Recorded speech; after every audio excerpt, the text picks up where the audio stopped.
BJP রাজ্যে অবাক জল ট্যাঙ্ক। সাধারণ মানুষকে জল সরবরাহের জন্য সব থাকলেও নেই ট্যাঙ্ক। ট্যাঙ্ক বসানোর উঁচু বেদি, বেদিতে ওঠার সিঁড়ি ট্যাঙ্কেই বসেনি। এবং সেই ছবি আপনারা দেখতে পাচ্ছেন এই মুহূর্তে। এবং জল জীবন মিশনের অদ্ভুত ছবি বিজেপি শাসিত রাজ্য ছত্তিশগড়ে। আপনারা যে ছবি দেখতে পাচ্ছেন সেখানে সিঁড়ি রয়েছে কিন্তু জলের কোনো ট্যাঙ্কই নেই। জল জীবন মিশনের এক অদ্ভুত ছবি বিজেপি শাসিত রাজ্যে, সেই ছবি আপনারা দেখতে পাচ্ছেন এই মুহূর্তে।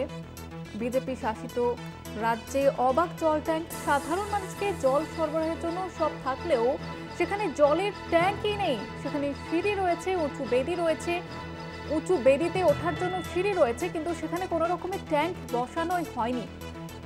জল জীবন মিশনের অদ্ভুত ছবি আপনারা দেখতে পাচ্ছেন। সেখানে জল জীবন মিশনের এই প্রকল্পের আওতায় যে সমস্ত সুবিধা দেওয়ার কথা এবং সেখানে উঁচু বেদি তৈরি করা হয়েছে, সিঁড়িও তৈরি করা হয়েছে, কিন্তু সেখানে এখনো পর্যন্ত জলের ট্যাঙ্কই বসেনি। সেই অদ্ভুত ছবি আপনারা দেখতে পাচ্ছেন এই মুহূর্তে। বিজেপি শাসিত রাজ্য ছত্তিশগড়ের ছবি আপনারা দেখতে পাচ্ছেন।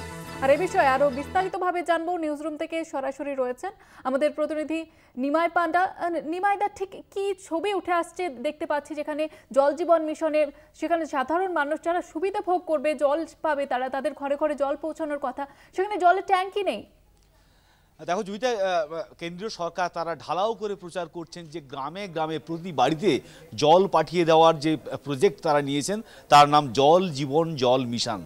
আর এই জল জীবন জল মিশন সেটা ছত্তিশগড়ের দুর্গ জেলার ছবিটা কি, এবং সেই ভিডিও বা যে ছবিটা তুমি দেখতে পাচ্ছ সেখানে দেখতে পারবে যে এটি জলের ট্যাঙ্ক সেটা তৈরি হয় যে থাম দিয়ে বা পিলার দিয়ে, সেই পিলার তৈরি হয়েছে, সিঁড়ি তৈরি হয়েছে, কিন্তু সেখানে রঙও করা হয়ে গেছে, কিন্তু ওপরে জলের ট্যাঙ্কটাই নেই।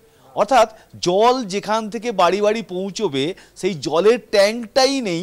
এমন হচ্ছে জল জীবন জল মিশনের এই যে জলের ট্যাঙ্কের পিলার এবং সিঁড়ি, এবং তার ওপর রং করা এবং ওপরে ফেন্সিং করাও রয়েছে। মানে এর ওপর দাঁড়িয়ে কেউ টপ ভিউ পেতে পারেন, গ্রামের পুরো এলাকাটা দেখতে পারেন, কিন্তু জল পাবেন না। আর এটাই যদি পশ্চিমবঙ্গে হতো, ভাবো তুমি যদি পশ্চিমবঙ্গে এই ধরনের একটা ছবি উঠে আসতো তাহলে কেন্দ্রীয় সরকার কি করত? প্রথমত হচ্ছে ইডি সিবিআই তো লেগেই থাকতো, এছাড়াও যেটা হতো ফান্ড বন্ধ করে দিত। অর্থাৎ বিজেপি শাসিত ছত্তিশগড়ে একেবারে প্রকাশ্য দিবালোকে সাধারণ মানুষ দেখতে পাচ্ছেন।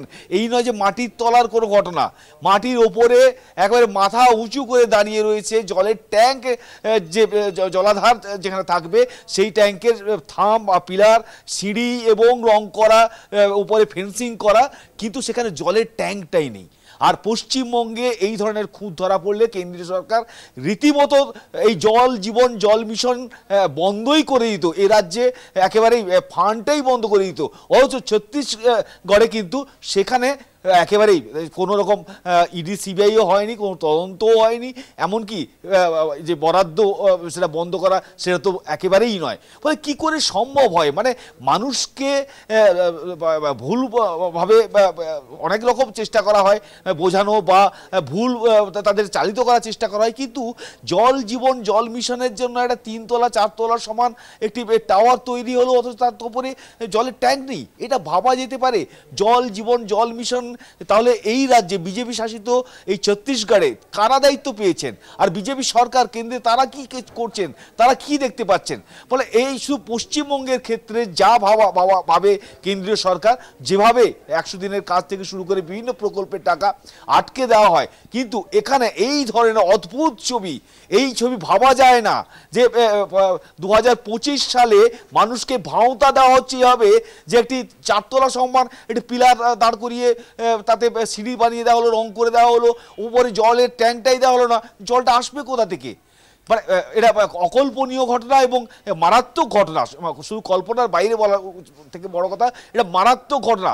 মানুষকে কীভাবে ঠকানো হচ্ছে, বিজেপি সরকার কীভাবে মানুষকে ঠকাচ্ছে, এবং সেটা ছত্তিশগড়ের দুর্গ জেলায় এই ছবি প্রকাশ্যে এসেছে, বিভিন্ন সংবাদ মাধ্যমে এই ছবি প্রকাশিত হয়েছে, কিন্তু এখনও কোনো ব্যবস্থা নেওয়া হয়নি। সেটা আরও অবাক করার মতো ব্যাপার। আর পশ্চিমবঙ্গ হলে অবশ্যই যে খাড়া নেমে আসতো সেটাও ভাবা যায় না, যে পশ্চিমবঙ্গে অনেক প্রকল্পের টাকা রদ করে রেখেছে, বন্ধ করে রেখেছে কেন্দ্রীয় সরকার, অথচ ছত্তিশগড়ে এই ছবি দেখার পরেও সরকার চুপ, কেন্দ্রীয় সরকার চুপ।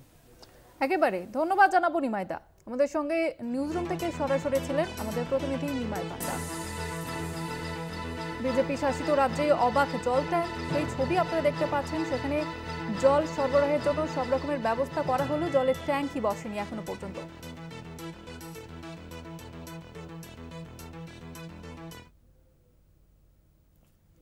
কার্গিল যুদ্ধে অংশগ্রহণকারী অবসরপ্রাপ্ত সৈনিকের কাছে নাগরিকত্ব প্রমাণের দাবি। অবসরপ্রাপ্ত সৈনিকের নাম হাকিম উদ্দিন শেখ। নাগরিকত্বের নথি দাবি 30 থেকে 40 জনের একটি দলের, এমনটাই অভিযোগ করছেন ওই সৈনিকের পরিবার। মধ্যরাতে পরিবারের সদস্যদের থানাতেও নিয়ে যাওয়ার অভিযোগ করছে। আপনাদের জানিয়ে রাখবো যে কার্গিল যুদ্ধে অবসরপ্রাপ্ত সৈনিকেও এবার নথি দাবি করা হয়েছে এবং 30 থেকে 40 জনের একটি দল তারা গিয়েছেন, সরব হয়েছেন এবং মধ্যরাতে পরিবারের সদস্যদের উপর চড়া হয়েছেন, এমনটাই পরিবারের তরফ থেকে কিন্তু জানানো হয়েছে ইতিমধ্যেই, এবং থানাতেও নিয়ে যাওয়া হয়েছে। এমনই বিস্ফোরক অভিযোগ। কার্গিল যুদ্ধের অবসরপ্রাপ্ত সৈনিক, তাকে এইভাবে, তার পরিবারকেও এইভাবে হেনস্থার ঘটনা।